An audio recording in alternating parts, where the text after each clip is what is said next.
দেশভাগের ইতিহাস, দুই দেশের সম্পর্ক আর মানবিক বন্ধন, এই তিনটিকে এক সুতোয় গেঁথে আলোচনার জন্ম দিলেন বলিউড অভিনেতা সানি দেওল।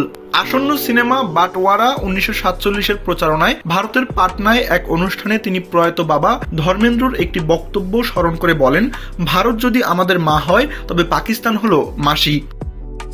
সানি দেওল বলেন, দেশভাগের পর দুই দেশের রাজনৈতিক সম্পর্ক বদলালেও ইতিহাস, সংস্কৃতি ও আত্মীয়তার বন্ধনে দুই দেশের মানুষ এখনো একে অপরের সঙ্গে গভীরভাবে যুক্ত। তবে তিনি স্পষ্ট করেন, একজন শিল্পী হিসেবে তিনি কোনো রাজনৈতিক বিতর্কে জড়াতে চান না।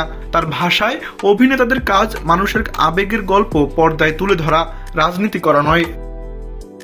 সানি দেওলের নতুন সিনেমা বাটওয়ারা 1947 নির্মিত হয়েছে আসগর ওয়াজাহাতের বিখ্যাত নাটক জিস লাহোর নাই ভেখিয়া ও জমাই নাই অবলম্বনে। 1947 সালের দেশভাগের প্রেক্ষাপটে নির্মিত এই ছবিতে এক মুসলিম পরিবার লাহোরে একটি হাভেলি পেলেও সেখানে বসবাসরত এক হিন্দু বৃদ্ধা সেই বাড়ি ছাড়তে অস্বীকৃতি জানান।